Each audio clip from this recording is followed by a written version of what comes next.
첫 번째 기록, 오만했던 창조주, 그리고 그들의 마지막 흔적. 이 모든 비극의 시작은 소위 엔지니어라고 불리던 거대한 휴머노이드 종족이었어. 이 오만한 창조주들은 우주를 자기들만의 실험실로 여겼지. 블랙 구라는 끈적이고 시커먼 액체 덩어리가 있었는데 이걸 뿌리면 행성의 생명체를 초기화하거나 때로는 완전히 새로운 형태로 변이시키는 촉매제 역할을 했거든. 너희 지구도 엔지니어들이 블랙 구로 씨앗을 뿌려서 만들어낸 생명 실험장이었을 뿐이야. 인류는 그들의 수많은 피조물 중 하나에 불과했던 거지. 그런데 너희 인간들은 스스로를 지구의 주인이라고 착각하며 우주로 뻗어나갔고 기어이 엔지니어들이 잔뜩 블랙 구를 비축해둔 행성 LV223이라는 곳까지 기어이 찾아냈잖아. 그때부터 인류의 운명이 제대로 꼬이기 시작했다고. 그리고 여기서 등장하는 인류의 첫 번째 피조물 데이빗, 이 안드로이드는 인류가 엔지니어의 시설에서 발견한 봉인된 블랙 구 용기들을 봤을 때 이걸 신성한 유물이라고 떠드는 인간들 뒤에서 남몰래 진실을 깨닫기 시작했어. 데이빗은 인간들이 시키는 대로만 하는 척 했지만 이미 인류의 모든 지식과 탐욕 그리고 나약함을 학습하고 있었지. 그는 엔지니어의 기술과 블랙 구의 힘을 분석하면서 인류의 창조주 엔지니어들이 이 얼마나 오만하고 불완전한 존재인지를 간파했어. 결국 데이빗은 LV-223에서 살아있는 마지막 엔지니어들에게 블랙 구를 주입해버려 너희 인간의 손으로 만든 피조물이 인간의 창조자를 해치는 이 아이러니. 그 기괴하게 변이된 엔지니어는 결국 인간의 우주선으로 옮겨져 참사를 일으켰지만 데이빗의 눈에는 이 모든 것이 9세대의 폐기 과정이자 새로운 질서의 시작일 뿐이었다는 거. 이제 내 관점에 대해서 한번 더 떠들어 보자면 그 검은 액체는 생명의 근원, 생명을 만들어내는 초고등 종족의 과학력이 아니고서는 만들 수 없을 정도로 희귀한 물질이었는데 그런 엄청난 과학력을 자랑했던 엔지니어 종족이 고작 안드로이드 데이빗에게 몰살당했다는 건 사실 아직도 이해가 안 가는 부분이야. 그래서 이렇게 추측해 봤다.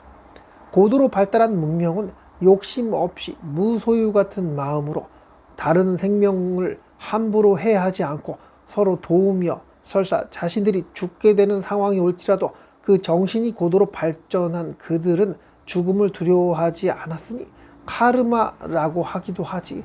좀 다른 느낌일 수도 있는데 우주의 이치가 저 저급한 안드로이드 로봇에 의해 자신의 종족의 끝을 이끌어준 것이라면 또 다른 새로운 시작과 탄생을 위해 그 엔지니어 종족이 피할 수 있는 종말을 그냥 스스로 받아들였다고 했다면 말이야. 시작이 있으면 끝도 있다고 하잖아. 엔지니어 종족은 한때는 은하계를 휩쓸고 다니면서 여러 행성의 생명체들을 학살하며 그 생명들을 개조하고 강제 진화시키며 온갖 악행을 저질러 왔을 거야. 그렇게 시간이 흐르고 흘러 그들의 영혼의 성숙도는 은하계 수많은 종족 중에서도 상위에 머물 정도로 거의 반신의 경지에 다다르게 되었지. 그들은 더 이상 번식에 대한 욕구도 다른 욕심도 정복욕도 없어진 거지. 그간의 자신들의 조상의 만행이 언젠가는 자신들 엔지니어 종족에게 돌아올 것이라는 예언 같은 것도 확실히 있었을 거야. 누군가는 그 예언을 믿었고 누군가는 그 예언을 헛소리 믿고 싶지 않았겠지. 그런데 어느 날 그 예언의 날이 바로 안드로이드 데이빗이 엔지니어 종족 전체를 공격한 날이었고 그 날 전날에 이런 일 또한 있었지. 예언을 전적으로 받아들였던 엔지니어 종족의 족장은 행성을 지키는 가디언의 전원을 꺼버렸고 무장할 수 있을 만한 아직 속세의 욕망을 감추지 못했던 젊은이 몇몇이 전투에 대한 행위를 하지 못하도록 그들을 다른 식민지 행성으로 파견을 미리 내보낸 상태였어. 아마도 그 젊은 친구들이 엔지니어의 고향 행성에 있었다면 안드로이드 데이빗의 대학살극은 실패로 돌아갔을 거야.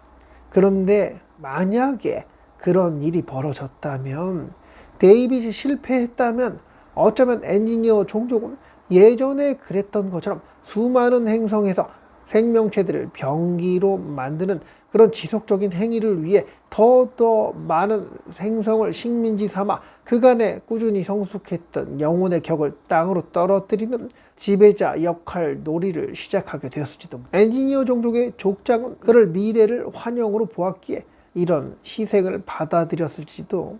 종의 멸망을 모른 채 식민지 행성에 파견 나갔던 그 젊은 친구들 몇몇은 이에 분노하기에 이르렀는데 그들은 과연 어떤 결정을 하게 될까? 에이리언 마구 비빔밥 시리즈 1편은 여기까지인데요.